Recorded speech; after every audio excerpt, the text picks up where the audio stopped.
Το μόνο λάθος που κάνουν όσοι ασχολούνται με τη διατροφή αλλά δεν την εξασκούν ως επάγγελμα κλινικά όπως εγώ, είναι ότι πιστεύουν ότι υπάρχει μια ιδανική δίαιτα για όλους. Ακόμα και οι επιστήμονες ερευνητές που συγκρίνουν τη μία διατροφή με την άλλη αδυνατούν να συνειδητοποιήσουν ότι δεν είναι δυνατόν να υπάρχει μία διατροφή που να είναι ιδανική για όλους.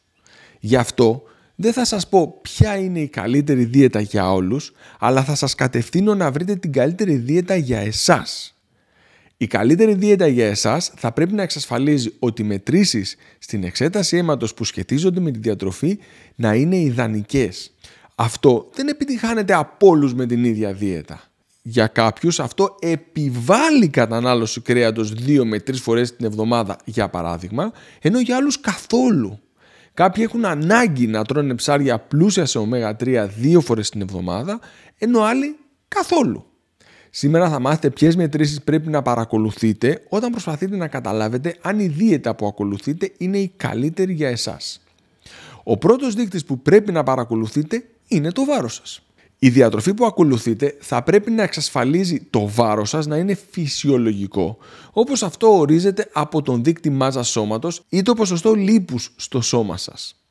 Ο δείκτης μάζας σώματος είναι ένα νούμερο που δείχνει αν το βάρος σας είναι φυσιολογικό σε σχέση με το ύψος σας και είναι το γινόμενο της διαίρεσης του βάρους σας σε κιλά δια του ύψους σας σε μέτρα στο τετράγωνο. Το αποτέλεσμα σε αυτή την περίπτωση πρέπει να είναι κάτω από 25. Σε περίπτωση που κάνετε πολλή γυμναστική και έχετε αυξημένο μυϊκό ιστό, τότε καλύτερα να χρησιμοποιήσετε για παρακολούθηση το ποσοστό λίπους σας, που θα πρέπει να είναι λιγότερο από 16% στους άντρες και 24% στις γυναίκες. Όσο υγιεινά και αν πιστεύετε ότι τρώτε, αν δεν έχετε πετύχει δείκτη μάζας σώματος κάτω από 25 ή ποσοστό λίπους κάτω από 16% οι άντρες και 24% οι γυναίκες, τότε η διατροφή σας δεν είναι η καλύτερη για εσάς και πρέπει να την αλλάξετε. Η ιδανική διατροφή θα πρέπει επίσης να εξασφαλίζει τον ιδανικό μεταβολισμό υδατανθράκων. Για να είστε σίγουροι ότι έχετε τον ιδανικό μεταβολισμό υδατανθράκων, θα πρέπει να πεντήσετε τα εξής: γλυκόζη νηστείας, ινσουλίνη νηστείας και γλυκοζηλιωμένη αιμοσφαιρίνη. Η διατροφή σας είναι ιδανική για σας όταν εξασφαλίζει ότι η γλυκόζη νηστείας είναι κάτω από 90, η ινσουλίνη κάτω από 6 και η γλυκοζηλιωμένη αιμοσφαιρίνη κάτω από 5,5. Προχωράμε τώρα στα λιπίδια. Είναι προφανές ότι η διατροφή επηρεάζει τα λιπίδια και εδώ ο στόχος θα πρέπει να είναι LDL κάτω από 115 αν δεν υπάρχουν παράγοντες κινδύνου. Αν έχετε παράγοντες κινδύνου που επηρεάζουν την υγεία της καρδιάς, όπως κάπνισμα, υπέρταση, οικογενειακό ιστορικό, κοιλιακό λίπος κτλ., πρέπει να ζητήσετε από κάποιον καρδιολόγο να ορίσει τα ιδανικά επίπεδα LDL για εσάς. Ταυτόχρονα πρέπει τα τριγλικερίδια να είναι κάτω από 100 και όχι πάνω από διπλάσια από την λιποπρωτεΐνη HDL, η οποία καλό είναι να είναι πάνω από 50. Κομμάτι της διατροφής μας είναι και τα υγρά. Και εδώ υπάρχει ένας δείκτης στο αίμα που μπορεί να μας κατευθύνει για το αν η κατανάλωση υγρών είναι επαρκής και ονομάζεται ουρία. Η κατανάλωση υγρών από μέρος μας είναι επαρκής όταν η ουρία στις εξετάσεις αίματος είναι μέχρι 15.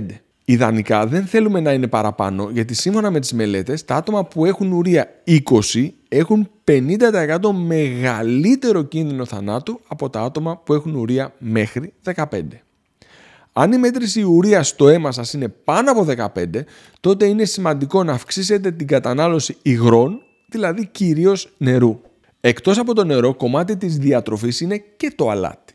Το αλάτι είναι ένας από τους σημαντικότερους παράγοντες στη διατροφή μας που επηρεάζει την πίεση μαζί και το βάρος μας. Η διατροφή μας θα πρέπει να είναι τέτοια έτσι ώστε να εξασφαλίζει φυσιολογική αρτηριακή πίεση, το οποίο επιτυγχάνεται με μείωση του αλατιού και μείωση του βάρους μας. Θυμίζω ότι η ιδανική αρτηριακή πίεση είναι μέχρι 12,8. Τέλος, μια εξέταση αίματος που δυστυχώς δεν γίνεται συνήθως είναι ο δείκτης ω3. Αυτός ο δείκτης δείχνει το ποσοστό των ω3 στα ερυθροκύτταρα και αντικατοπτρίζει την κατανάλωση ω3 στη διατροφή μας. Σύμφωνα με τις μελέτες, πρέπει να τρώτε αρκετά ψάρια που είναι πλούσια σε ω3, έτσι ώστε ο δείκτης ω3 να είναι πάνω από 8%. Σε περίπτωση που δυσκολευόμαστε να το πετύχουμε αυτό με τη διατροφή, και η αλήθεια είναι ότι το 50% των ανθρώπων είναι δύσκολο ακόμα και αν τρώνε 2 φορές ψάρι τη βδομάδα, μπορούμε να συμπληρώσουμε τη διατροφή μας με ω3 σε κάψουλες για να πετύχουμε αυτό το στόχο. Ένα θέμα που δεν θίξαμε είναι το μαγνήσιο και ο λόγος είναι γιατί έχω αναφερθεί για αυτό στο παρελθόν. Αν φτάσατε μέχρι εδώ λοιπόν, αξίζει να πατήσετε το βίντεο που εμφανίζεται αυτή τη στιγμή στα δεξιά μου για να δείτε πώς θα μάθετε αν το μαγνήσιο που θα δείτε στις δικές σας εξετάσεις αίματος είναι επαρκές ή πρέπει να αυξήσετε την πρόσληψη μαγνησίου στη διατροφή σας. Θυμίζω ότι πατώντας το κουμπί μου αρέσει και κοινοποιώντας το βίντεο με βοηθάτε πολύ. Σας ευχαριστώ.